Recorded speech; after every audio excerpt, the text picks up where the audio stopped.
50 წლის ნამუშევარი ერთ წიგნად სახელმწიფო უნივერსიტეტში დღეს მწერალ ბესიკ ხარანაულის კრებულის პრეზენტაცია გაიმართა. შემოქმედს, რომელსაც 20-ზე მეტი პოეტური კრებული და 2 პროზაული ნაწარმოები აქვს შექმნილი, მიღებული აქვს არაერთი ლიტერატურული პრემია. 2011 წელს ბესიკ ხარანაული ნობელის პრემიაზე იყო წარდგენილი. ყოველი დილა გადაფხულია, რადგანაც იგი არ არის გუში. ლექსი პირველად როდის დაწერა არ ახსოვს. ამბობს, რომ პოეზიაში მის პირველ ნაბიჯებს დედა ინიშნავდა. ჩემი არსებობის გამოხატვაა ჩემთვის. ვორკილებს მაგალითად ამ შვენერად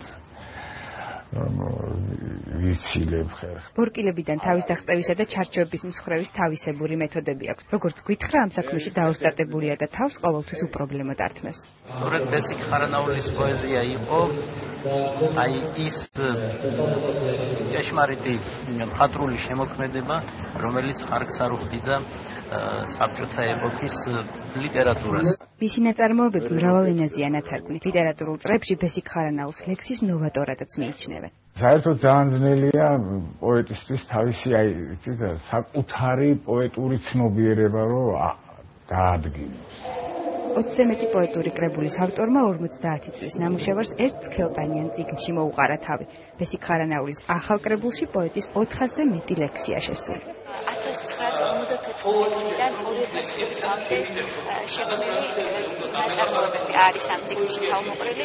პირველი ლექსი თებერვალი ჭალები, ძალიან ცნობილი ლექსი, რომელთაც შეიძლება ითქვას კითხვის ბესიკ ხარანაული და დამთავრებული ამბაბისარიებით პოემით. პოეტი, რომელიც დროს და ჟანრებს არ ცნობს, ამჟამად წიგნ კონცერტზე მუშაობს. მიაჩნია, რომ პოეზია კონცერტის გარეშე არ არსებობს. ბესიკ ხარანაულის ახალ წიგნს მკითხველი უახლოეს მომავალში იხილავს. არც ერთი ყლუპით, არც ერთი გროშით, არც ერთი ღერით, არც ღონითა და არც აჭკუით, ერთი ცრემლით მეტი ვარ თქვენზე.